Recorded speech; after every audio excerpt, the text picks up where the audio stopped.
You're tuned in to the Dr. Kinney Show, and I'm your host, Dr. Erin Kinney, a naturopathic doctor and speaker dedicated to unraveling the mysteries of your body and guiding you back into balance. Let's get started. Hey, real quick, guys, before we start the episode, I want to share something that I'm really excited about. I know how hard it can be when your hormones feel out of balance, low energy, mood swings, and not feeling like yourself, which is why I created the supplement line Optimal Harmony. With natural science-backed ingredients, it's designed to support your hormones, stabilize your mood, and help you reclaim your energy and confidence, because when your hormones are balanced, everything feels easier. You deserve to feel amazing every day, so let Optimal Harmony line of supplements help you get there. Hey everyone, welcome back to another episode of the Dr. Kinney Show. This week, I'm really pleased to have joining me Sara Corckran, who is a local author, speaker, and coach, and her book is fantastic, which we'll get into, but I'm going to have her share her story, which is also a very cool story. So thank you so much for being here today, Sara. Erin, thanks for having me. I'm really excited to be here, have this conversation. Yeah. So can we start by, can you share your story, your amazing story? Well, I'll tell you two things about my story. One thing is that I don't typically share it because I have a philosophy where when you retell a story, you relive it in your body. Well, that's very true. That is true. And so my clients who are experiencing trauma or they're going through their treatment, they often will tell their story a lot. And so if we're not in like a therapeutic situation, I don't retell it. But it's very good. And it's so read it in the book. It's entertaining. It's the message. Read it in the book. It's chapter 1 of the book. But here's what I will tell you. I got married at like 29. My husband very quickly had cancer.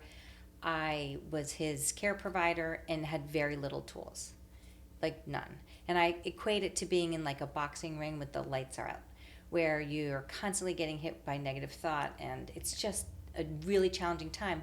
But I didn't really know it. That's all I knew. So he's healthy and happy now. But a few years down the line, my sister-in-law got cancer, and again, still no tools.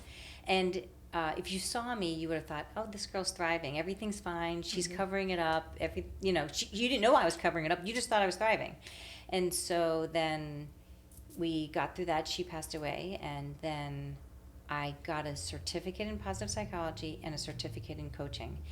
And I drank these tools up like they were oxygen and water, and I couldn't stop. Like I was either in a class or reading a book or just really submerged myself into these tools because they were so helpful to me about how to control your thoughts, understanding these saboteurs, these that hijack you and take over, and negative thinking, and how to be more present. And so it was really helpful for me in my regular life, a mom of 3 and working, and had dealt with some adversity. And then COVID hit, and I had started a company with a friend and that was called Happy University, and we were teaching these tools to schools. So now I was not just learning about the tools, but I was really putting them out there. And when you present something, you really learn it. So presenting a lot. And then next thing you know, I got my own cancer diagnosis. And I was like, oh, okay. Thank you, universe. What is this? What is this? What's going on here? No, thank you. But after I took the time to just kind of what I call sit in it, eat your ice cream, cry, all the things, I realized that my experience was going to be completely different. I had control. I had tools. I could do it differently. I know so much more. And so I did. And I'm not going to say it was a great year, but I'm going to say it's a way better year than I ever thought it could have been. Yeah. And then I felt really compelled to share my story, so I wrote a book about it, because adversity, it is inherent in life.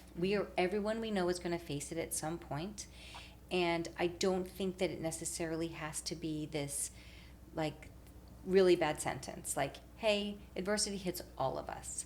And so I wanted to open that up, and I wanted people to see that there's tools to get through it, and that it's a part of life, and that it's an opportunity to learn. Yeah.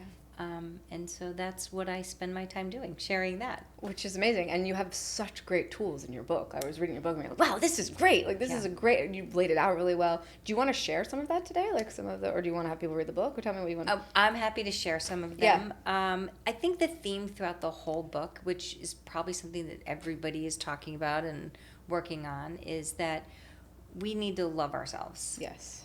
We need to take care of ourselves. And it's so hard for people to do. Just to let other people in is really hard. Yeah.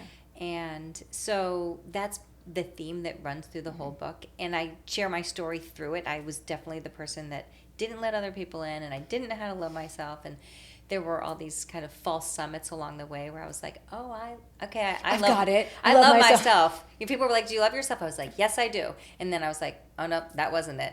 So you kind I think it's a practice, right? It's Totally. a practice. I mean, love is a practice in general, but especially the relationship you have with yourself. Yes. Yeah. It's like the one relationship you'll have your whole life. Yeah. All, your children, your husband, your parents, your siblings.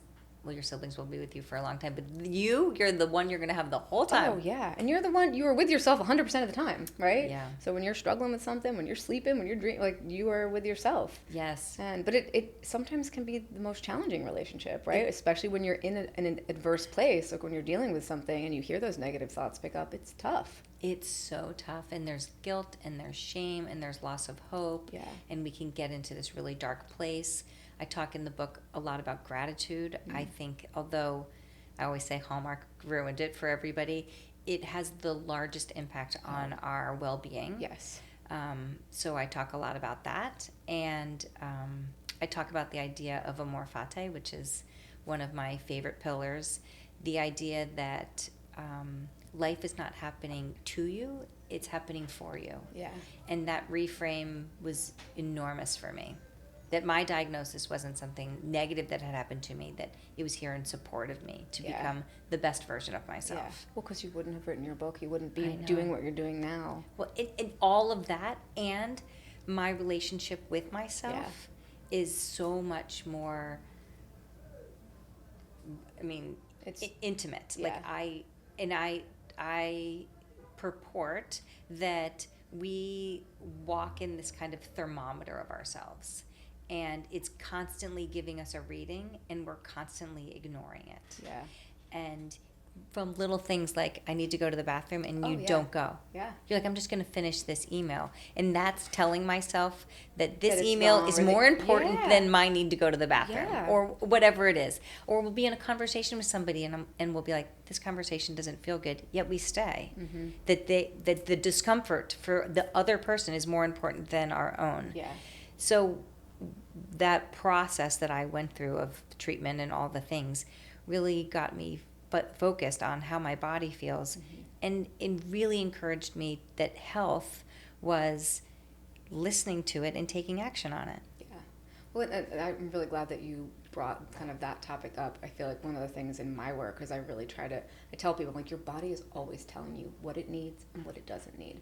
But we oftentimes spend a lot of our lives shutting it up, being like, oh no, you have a headache, take an Advil. But maybe the headache was you just need to drink some water, or you needed to lay down. Yeah. But we're constantly like, we got to push through, and ignoring our body's signs and symptoms until they become really strong signs. I sometimes like to joke that your body's kind of like a toddler, right? So, like, you have kids. You remember when your child is like, I would like the blue cup, and you're like, keep the pink cup or whatever. And if you don't listen to the toddler, it keeps getting louder. The toddler keeps getting louder and louder until they're having a full-blown meltdown on the floor. And the body is like that, right? You get like a whispering of a symptom, and you kind of shut it up. And then the symptom gets a little bit stronger, and then you keep shutting up. And then all of a sudden, it's a full-blown diagnosis. And you're like, oh, wait a second, now I got to do something about this. Versus if you just listened in the first place, right, to the, hey, I just needed to go to the bathroom instead of finishing the email, or I needed to drink some water, whatever the symptom was, you won't end up kind of further down the line in, the way that symptoms progress into a full disease state.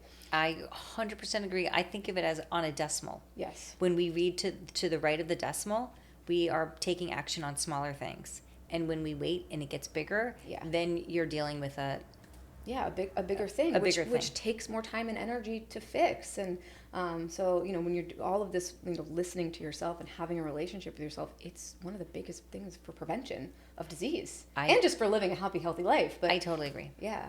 I find it even in conversations, like in my relationships with my husband, my relationships with my children, that when I'm just more in paying attention to my body, I can say, like, hey, did you mean to say that? Yeah. Or, hey, that I felt that. Yeah. And then they're like, oh, no, what do you mean? Or then we start a conversation before it turns into resentment or discomfort or anger. Yes. And I feel like it's really made an impact on my entire day. Oh, I'm sure. Yeah. I mean, it makes such an impact on everything. Yeah. So really, it's just like slowing down a little bit, right? And because that's the biggest thing. And a lot of my work is teaching men and women to slow down and take time to pause and listen, but also allow your system to go into that rest and digest state, which is when healing happens. But when you're in that state more, you're able to really listen and you're able to check in. But if we're just on the go all the time, you don't really have the time to listen to your body, right? It's so true. It's so hard. I see it as like the current of life just kind of picks you up and off you go. And it's easy to get swept up in that current, right? It's so easy. Yeah. So it takes practice, So I'm actually writing a book as well. My book comes out next fall. And yay! Yeah. That's exciting. I finished the first draft. I'm like waiting for my editor to give it back, and I'm just like, I want it to come out now, but it's a little bit of a slower process.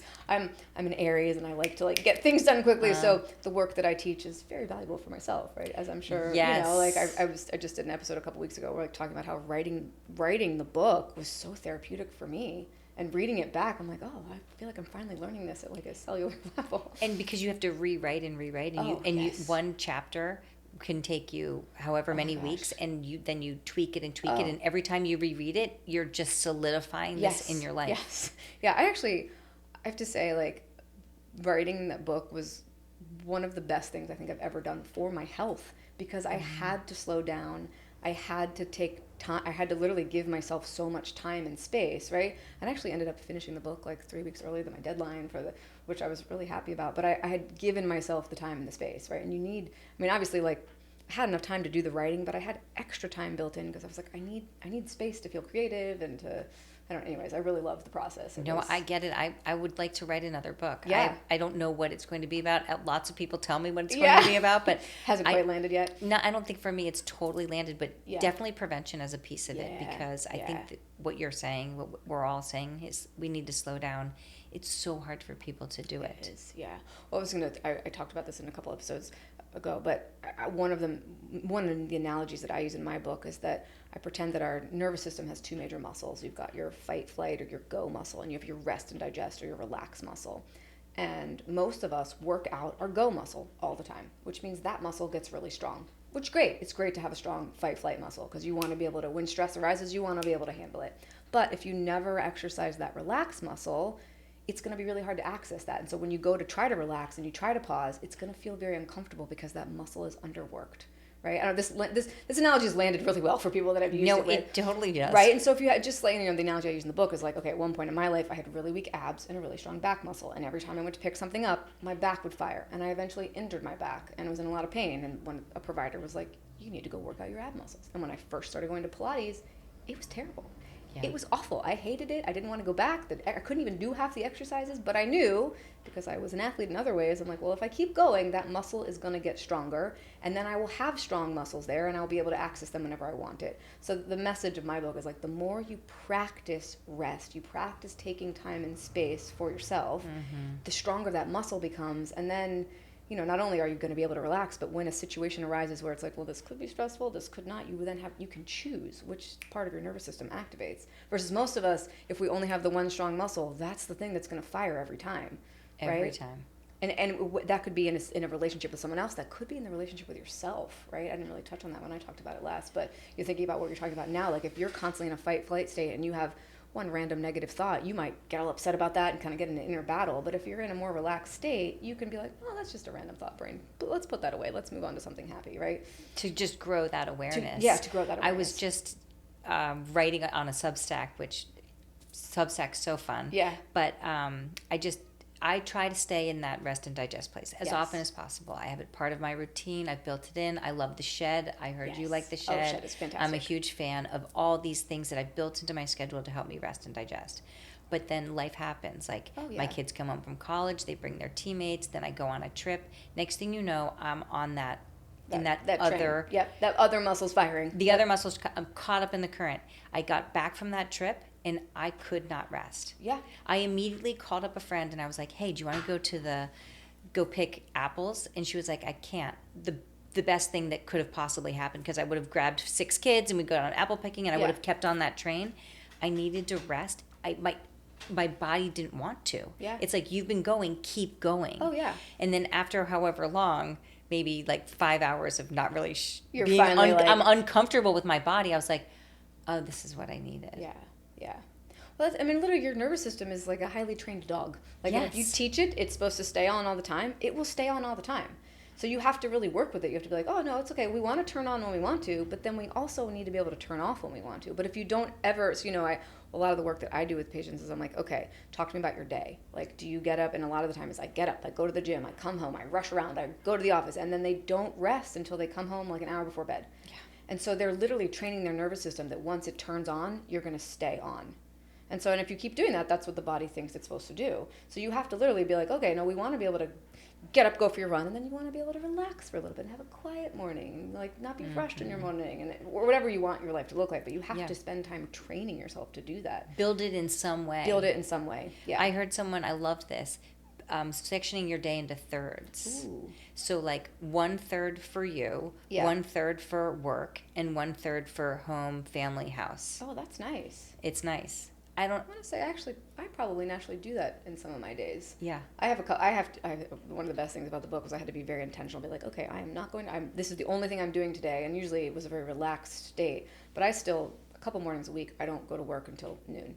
I stay and I have like the first half of the day that is just for me. My kids get on the bus and I'm like, all right, this is for me. I'm gonna do whatever I want. Some days I read, some days I take a nap, sometimes I take a long bath. Yep. And I think without that time, I would not be able to do all the things I do. No, I get it. Right? The other question that I like to ask people is like, and it sounds like I know your time, but like, when are you the most creative? Yeah. The strongest in your body, the most at ease and peace? And how do you protect that time? Yeah. You've created a schedule where you are in full protection, plus thank you bus, I'm sure. Oh, thank you, bus. Yes, the bus is fantastic. Yes, I just got kids. carpool for the first time this year. I'm over the moon about it, so I don't have to drive so much. Yeah. But protecting that time, like I try not to let clients during that time. I try not to schedule appointments during that time. But when people can identify that time and then protect it, it can be helpful. Yeah. I mean, it's really setting boundaries and keeping them for yourself, which, that's a big part of what I work with patients too, because sometimes patients are like, well, what does that mean? I don't know how to make my schedule or do that. If someone calls me, I pick up the phone. It's like, no, you have to actively set those boundaries, and it's not easy work to do, right? I'm sure you work with clients on that as well. I'm working with boundaries all the time. I love this as we're having like an analogy conversation. It's like a house with a gate and a yard and then the front door. Some people you don't even let them in the gate. Yep. Some people you let in the yard, and some people you let in the front door. Yeah. And I loved that. Yeah, that's a good one. That was a really good one. But it's also like people are just one thing, right? Think about like the phone. That's the one area where I don't know if you have any tips for that, but I feel like I'm trying to like turn off all notifications, but because our phones they're a constant interruption. Think about how many pings and how many things you get, and I get no text notifications, I get no email notifications. So I'm trying to set aside time where I'm like, I will choose to pick it up when I want to. But I've found that I'm still picking up my phone all the time to be like, did I get a text? Do I have an email? So it's like I got to set the internal boundary too, to be like, we're only going to look at your phone for these hours a day or whatever it is. Well, I know that you're doing it because when I sent you an email, I got back an automated so I can tell that you're working on it. But I think we're all struggling with that. Yes. And I think what you were saying about the two operating systems, it really doesn't allow you to get in the phone. Does not allow you to get into the other operating system. Like you cannot be in rest and digest because absolutely not, because it's a constant. Your brain's going to be on alert all the time. So, as we're talking about it, we're like going to build this idea here that when you section out that section of your day that is for you, that during that section, you would just kind of see the phone as the enemy. Oh, the phone is absolutely the enemy. Yeah, I mean, I literally have to be like, I'm putting my phone in the other room.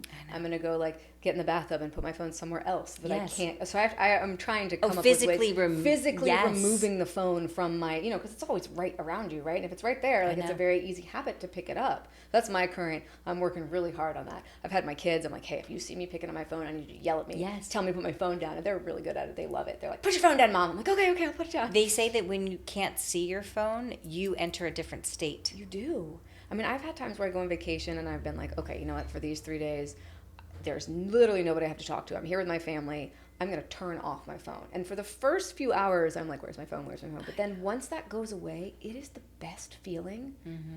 But it's hard to do that in everyday life. So well, I just did a trip over the summer where I left my phone on the counter. And I didn't do it on purpose. Oh, you didn't take and it was over my birthday. So I was in Idaho for 5 days, no phone. It was glorious. Wow. I had a computer, so I could so like you could still touch like touch base and text go through my computer in the morning and in the evening and then all day. It was very amazing. I bet that was really good. amazing. Yeah. We need more of it. We need more. We definitely need more of that. Did you read Anxious Generation? I have read Anxious Generation. It's so good. My daughter, 11, does not have a phone. Not getting it anytime soon. Yeah. And so that's helping. The book even helped me. Oh, it 100% helped me. I was like, oh, that makes sense. Anxiety, depression, check. Like, I mean, it's tough and it's hard when, you know, in my business, I do a lot of marketing on social media. So it's a part of my business, which I kind of use as an excuse. I'm definitely on there for personal reasons too. It's the rabbit hole. It's a rabbit hole. Yeah. I'm not on TikTok, which everyone keeps being like, you need to get your business on TikTok. But I'm like, for some reason, I cannot. When I get on TikTok, if I open that app, 2 hours will go away and I won't even know it's gone. Instagram, I'm able to be like, oh, I'm off it in a couple minutes. But it's something about it just loops you in. It keeps you on there. That one I don't have, but Instagram I have the timer. The timer where it only allows me 15 minutes, but it's so easy to override it. One more, and then some days I'm like, okay, open for the whole day or whatever the option is. Yeah. Ignore. Yes, ignore that. Yeah. I sometimes will be making videos and the timer will go off, and I'm like, oh man, I have to override it. It interrupts the video. But yeah, there's a lot of stuff in our today's world that it's hard to keep boundaries up, and and then it's sucking our time and our energy. I know. We just being really intentional about how you want to have your day go or your week go, setting those intentions. I think I talk about it as being like the whiteboard of your mind. So in the morning is during the time that I like to set intentions if I'm thinking about it. And then you just write them down. I have 3 questions. They are, at the end of the day, how do you want to describe yourself? I like that. What is one thing you would do today to help you feel like you contributed to the world? Like you did something. And then the last one is, what do you need to let go of? Oh, that's great. So you're answering those questions every day? No, some but days. Like on some days, like if I'm thinking about it. So those whatever 3 questions are important to you, you could ask, right? Some of these I actually got these from 1 or 2 from Alison Loftus. Oh, yeah, she has 3 questions that she always asks. And so ask those questions and then let them go and just kind of allow that to set the tone for your day. Yeah. And I think that helps. Yeah. It helps me too. Sometimes my let go of is like, cut back on the sugar today, Sarah. Or sometimes it's like, I'm going to let go of half my closet because it's just too much. Yeah. Too much. So it could be anything you want to let go. Yeah, it could be anything you want to go. Yeah. Yeah. Negative thought, Yeah. I mean, I think setting intentions about your day or about anything is so helpful because our brains and our bodies are listening, right? So when you put your brain to something, you're like, this is my intention. I would like it to go this way. It's probably going to go that way. It is. Right? Because our brains are so powerful. And this is where, I think all the positive psychology stuff, I work with my patients a lot when they're struggling with chronic health stuff. It's easy to get into a negative loop and think that your body's against you or whatever, you have negative thoughts about your body. But your body's listening to what your thoughts are. So if your brain keeps telling your body, I'm sick, or whatever the messaging is, you're going to stay that way, unfortunately, right? So, the mindset work is arguably, I think it's one of the most important things when you're trying to heal your physical body. I couldn't agree more. And it's the one thing that I had control over. Yeah. Yes. So when I was going through my treatment, I put all my medical care in my husband's hand, and I didn't listen to any possible side effect because then you would think I was going to get it. I actually have a client who listened to every side effect, listened to the doctors, and was sat in the room, and then got every side effect. Yeah. So I didn't do that, and my job was to focus on... Did you have very few side effects? Almost none. Wow. Almost none. I mean, I totally believe that. I literally would leave the room. I would be like, listen, I'm not going to go to the bathroom. You can tell him so he can look out for these things. But you're like, I don't need to hear it. I don't need to hear it. And I think it had a huge impact on me. And I had a mantra, which was, my body's designed to heal. Yeah. And it's great.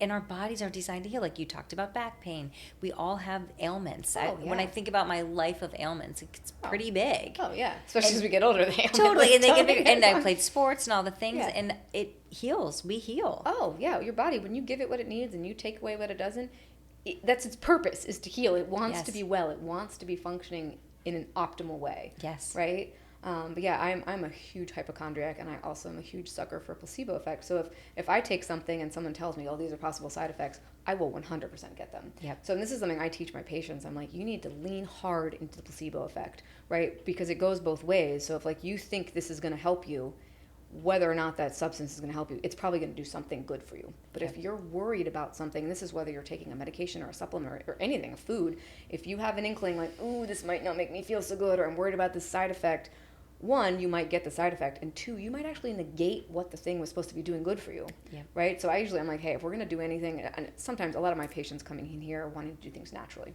fantastic. But sometimes we come to a point where it's like, hey, we need a medication. And if my patients are like, I'm not taking that drug, blah, blah, blah, I'm like, maybe we shouldn't do that. If you're going to do anything, you need to be 100% on board. Right. This is going to be good for me. This is going to be, so I love that you didn't, that is a fantastic thing. You didn't even listen to the possible side effects. Not once. Yeah. I couldn't.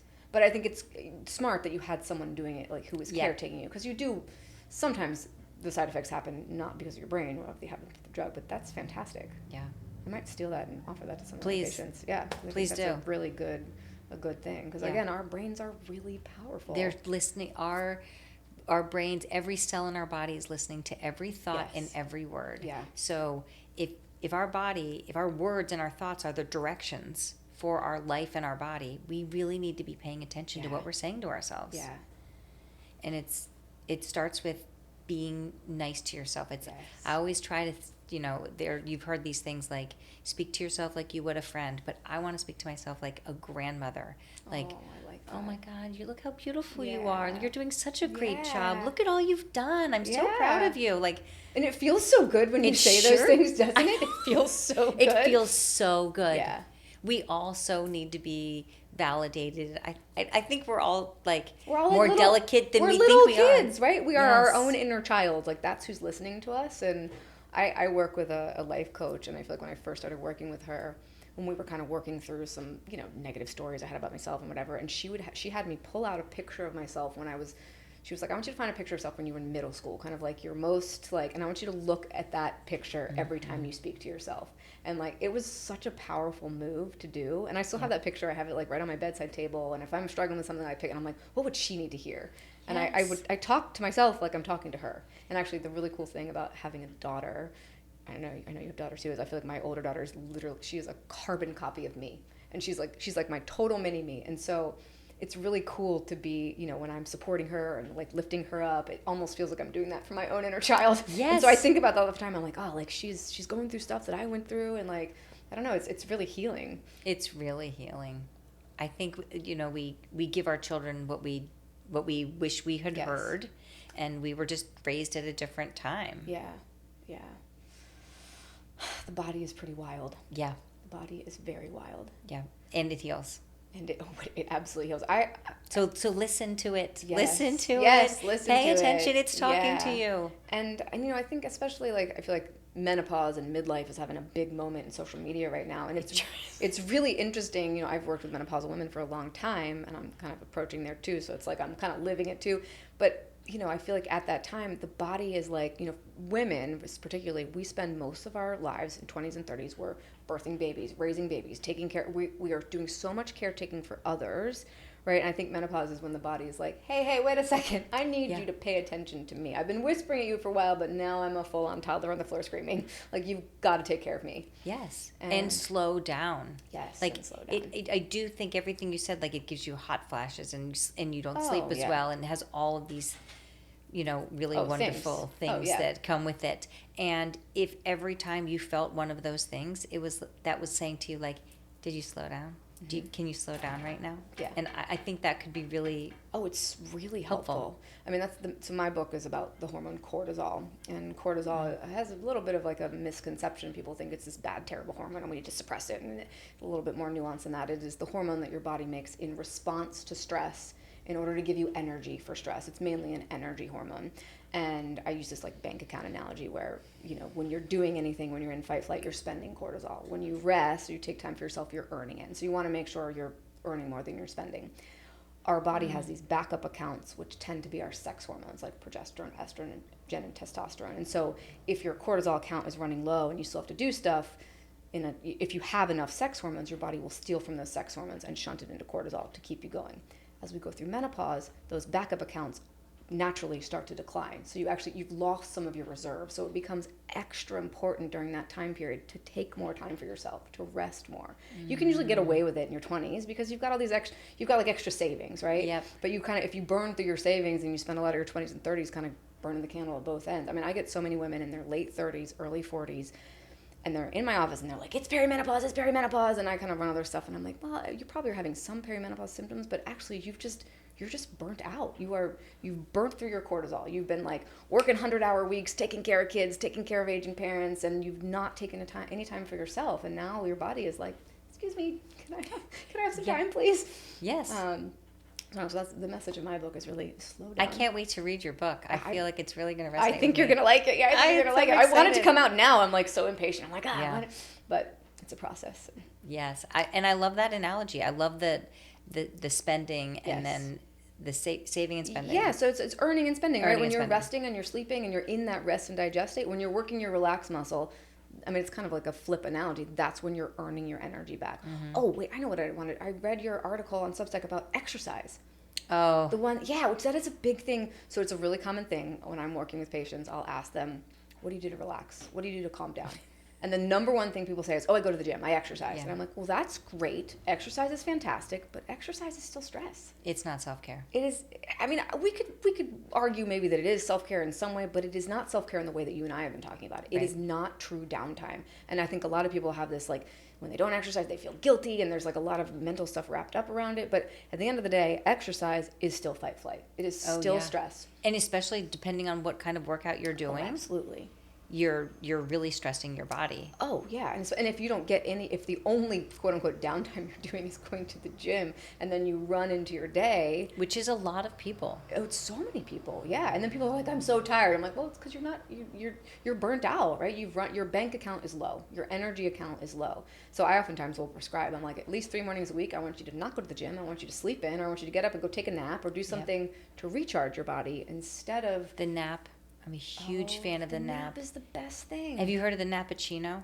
No, what's that? That's when you take a little bit of coffee and you have a cappuccino, and then I don't do this, by the way. I just think it's cute. And then you take a nap. And then you wake up. And then you'll wake up in however many minutes, and the 20, whatever, when the caffeine hits, and you'll feel so much better. Yeah. And you'll feel better because it's basically like you plugged your phone in, right? I always tell patients, I'm like, they're like, I just feel like I'm so tired and I can't sleep and blah, blah, blah. And I'm like, well, it's because your phone battery is on 5% and you're trying to make it work. Like, your brain's not going to function right. You need to plug yourself in. I've found that when I take time in the afternoon, for me, that dip is in the afternoon. If I go to the shed, if I get on the couch and read a book, if I do something for myself, I could even take a shower or a bath, just something preferably unplugged if possible. Yeah. But I'm not afraid of Netflix. Yeah, that's okay. Netflix sometimes is where you are. It's just where we are. That will help me to be more productive. Yeah. I'm a better mother. I'm a better worker. I'm everything better in the afternoon. And then I can sustain that energy until I actually go to bed, as opposed to just the crash and burn after dinner where I'm like, nobody talked to me, had a long day. Which that doesn't feel good, right? No. But I think our society is like, push through. It's weak to take a nap. Like, I know. Well, it's because I always say we had no role model for that. We didn't have Who did you know growing up who sat and put their feet up in the middle of the day? Like, no. Nobody. No, nobody did that. Yeah. I'm doing that. I'm the role model. Come over to my house. Good. And that's why you, I mean, you feel good, right? Are you I feel great. Yeah. I feel probably better. I am healthier than I was before. I used to have back pain or all sorts of back pain, and I have not had any of that since I really listened to my body and take action. First listen and then take action. Yeah. I mean, it's kind of amazing. It's kind of amazing. It's been there the whole time. Yeah. And it's like you have your own doctor with you all day long. Yeah. Like, tweak, okay, I heard you. Yeah. Okay, I heard you. But the thing that, is funny when I'm writing this book, and, I feel like in the health world, there's all these great, cool biohacks and supplements and all these kind of fancy things.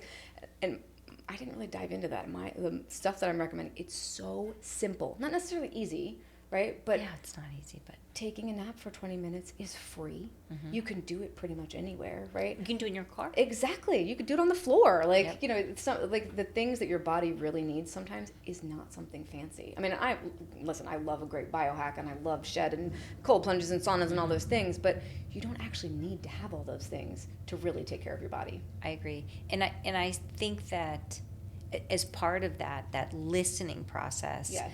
I think we need to have a moment. For me, it's in the morning, but it could be, I think it's probably in the morning for most people, Yeah. where you kind of check in on your baseline.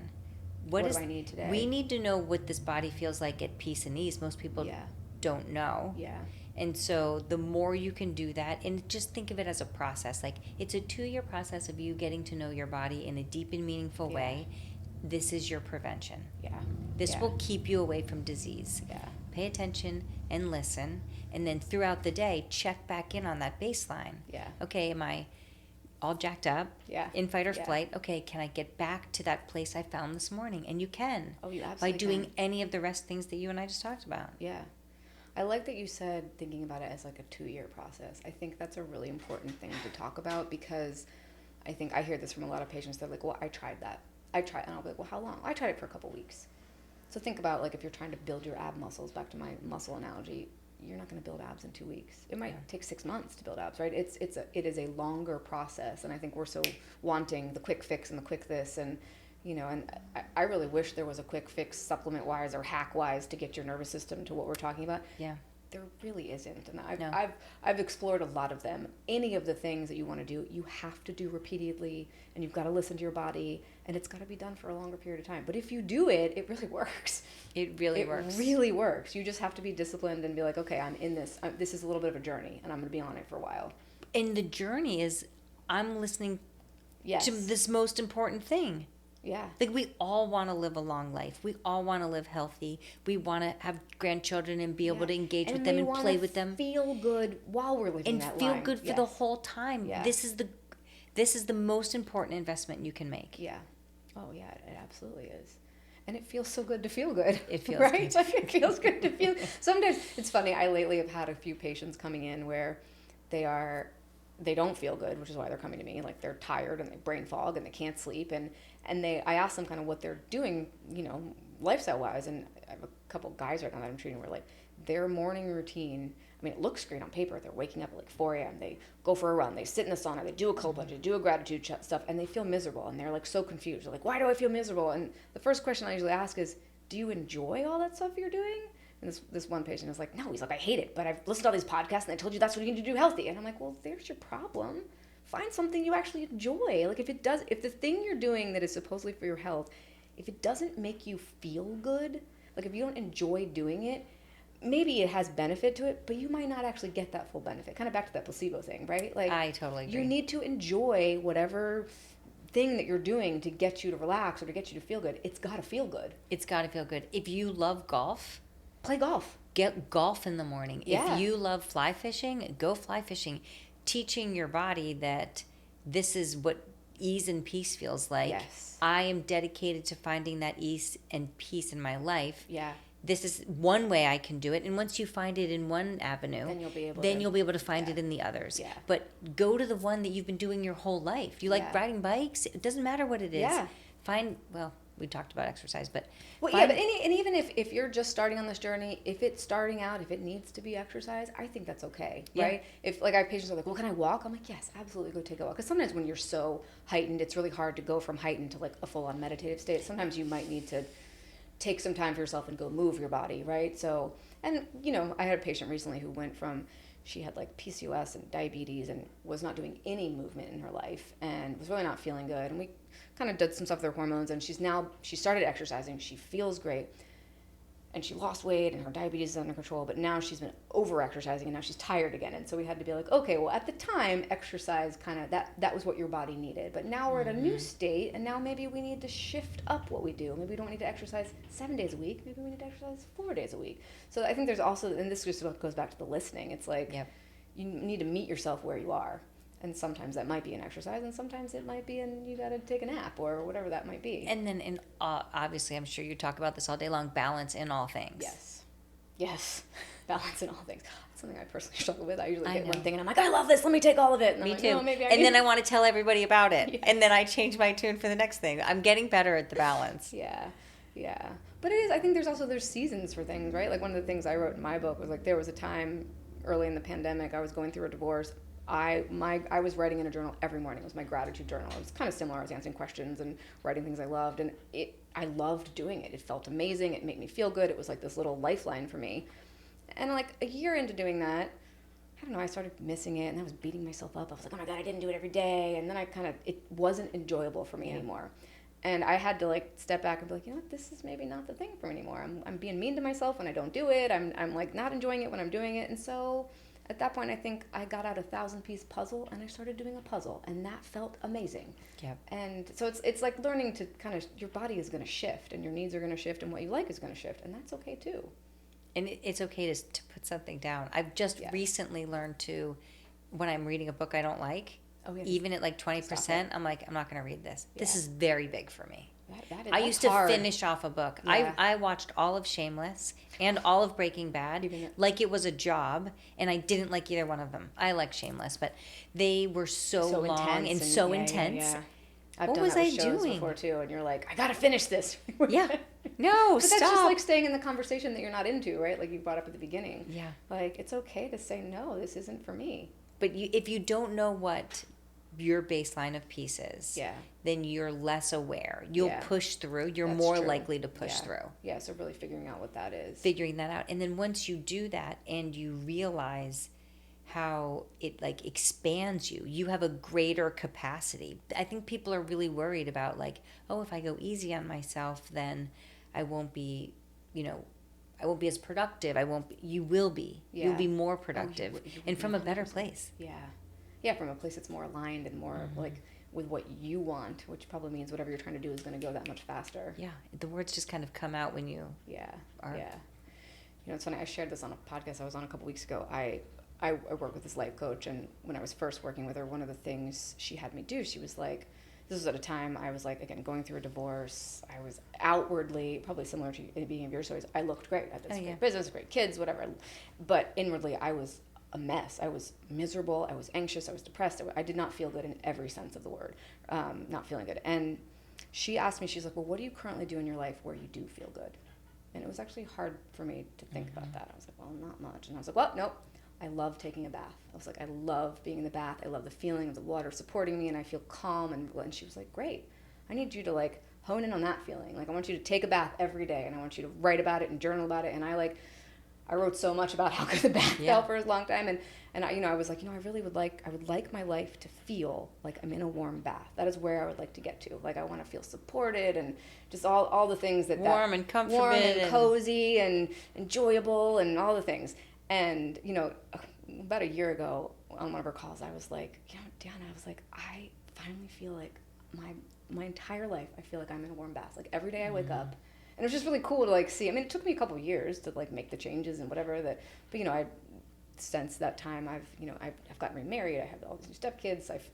My life outwardly probably doesn't look that much different other than a new relationship, but inwardly I feel so much different, right? I just feel so much better. It's so good. It's so good. But I love that activity about what brings you joy. Where do you feel good? I say you can't put a puzzle together if you don't have like the picture. You can. It's just so hard to do. It's so hard. You got to know where you're going. But if you have the picture, you know where you're going. Yeah. So we need that direction. My direction was finding peace and ease in my body. Yeah. And yours was the warm bath. I do think they're kind of similar. I mean, honestly, that's where I had felt peace, right? I was feeling peace. My body was, like, at that time, that was the only time that I felt like my nervous system relaxed. And I was like, I felt supported. I think that was one of the biggest things that we worked on, was I felt like the water was supporting me. And at that point in my life, I was not asking for support. So again, similar to you, like I was terrible about it. I was like, I'm fine. I can do this all on my own. And what was I kidding? I mean, I was doing it, but I was miserable. Yeah, we don't need to do it all our own. No. And, one of the messages that I have had kind of consistently since I've had on the show is, like, get support, reach out, have someone help you, right? Like, you don't have to do this health journey alone. Like, work with a coach, work with a provider, like someone that can kind of help guide you. Because when you are lost and you don't know what your body symptoms are trying to tell you, it can be hard to decipher that if you've never had to do that before. Oh, totally. But this is where, someone supporting you from the outside can really help you. Yeah, just walking along with you is really the key to that. Yeah. In the same vein, like when we're facing adversity, we often want to do it alone. It's very hard to let people in. Yeah. And I had a great conversation with my daughter, and I've had a lot of conversations with clients about this too. But basically my daughter was saying how she was going through something, and she decided that she was going to let her roommate in right away. She was going to let her know what was going on, so that as she was going through it, she could just kind of talk to her roommate in little bits, not have to fill her all the way in. Yeah. And this is like, it's such a exact example of what I was saying about letting people in when you're facing adversity. When you're really having a hard time, you're not going to answer the phone if you have to fill somebody in from the start. Tell them all the things, because it's exhausting. You're not going to do it. Yeah. And as we know, it doesn't feel good to retell. You're reliving it in your body. So if you pick a couple of people, this is what I'm dealing with. This is where I'm going. You're in my inner cabinet. I just want to let you know because you're important to me. You'll answer their call, and you might even make the call. Like, oh my God, I've had the worst day. And you don't have to fill them all the way in. They already know. Because they already know. That's really valuable. Yeah. That is really valuable. I can't tell you how many patients I've had that come in and kind of tell me what they've kind of been dealing with on their own, and I'm like, wow. And they'll say that, like, why didn't you ask for support? It felt too overwhelming to have to call and tell somebody all the things. Yep. And so that's it's a never little too gold late. Nugget. Yeah. Yeah.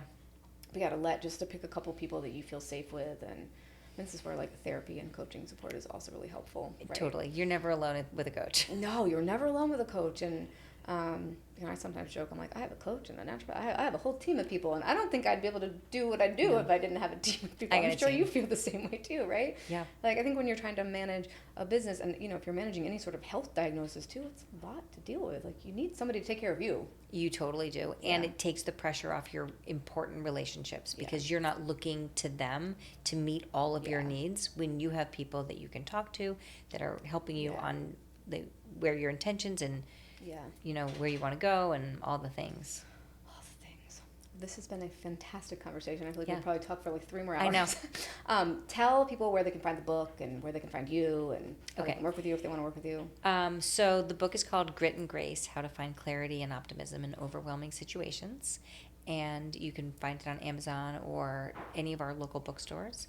And you can find me at corckrancoaching.com. Awesome. And fantastic. And are you working with people? Are you taking clients? I am. I'm working with people. I actually have a new program that is similar to what you were talking about. We basically have 2 operating systems. Nice. One is our SAGE operating system. This is our grounded best self. Yeah. And then the other is our saboteur operating system, which is where we're hijacked. Yeah. And we have all these saboteurs in our lives that are overused strengths. Yeah. People pleaser, restless, overachiever. I mean, there's a whole host of them, and everybody has them. They're developed by the time we were 3.